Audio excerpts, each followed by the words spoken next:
केन्द्रापड़ा जिला राजनगर ब्लॉक चांदी बाउंसमूल बजार ठारे ठिपीबंद विदेशी मद दुकान को नहीं प्रतिक्रिया बढ़िबार लगी। अबकारी विभाग नीति नियम को उल्लंघन कर जनगहलीपूर्ण स्थान में खोल मद दुकान। स्थानीय अंचलवासी और महिला माने बारंबार जिला प्रशासन को जनइबा पर प्रशासन कौन भाव कार्यानुष्ठान नेउना। यही कारण आज महिला माने विदेशी मद दुकान सामने राजनगर भितरकनिका मुख्य रास्ता को अवरोध करने सहित धारणा बसुंट। यह मद दुकान ठारू मात्र 10 मीटर दूरतार ग्राम देवी मंदिर रही। 200 मीटर दूर में श्री जगन्नाथ उच्च विद्यालय एवं 150 मीटर दूर में अंगनवाड़ी केन्द्र सरकारी प्राथमिक विद्यालय रही।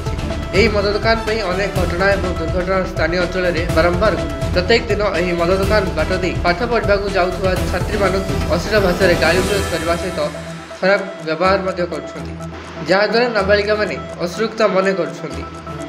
तेणु यह विदेशी मद दुकान को बंद करने पूर्वर अंचल महिला स्वयं सहायक गोष्ठी पक्षर बारंबार केन्द्रापड़ा जिलापाल अभियोग कर कौन पदक्षेप नि जाए।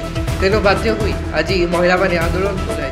केन्द्रापड़ा राम ब्रह्मण रिपोर्ट स्टार ओडिशा न्यूज।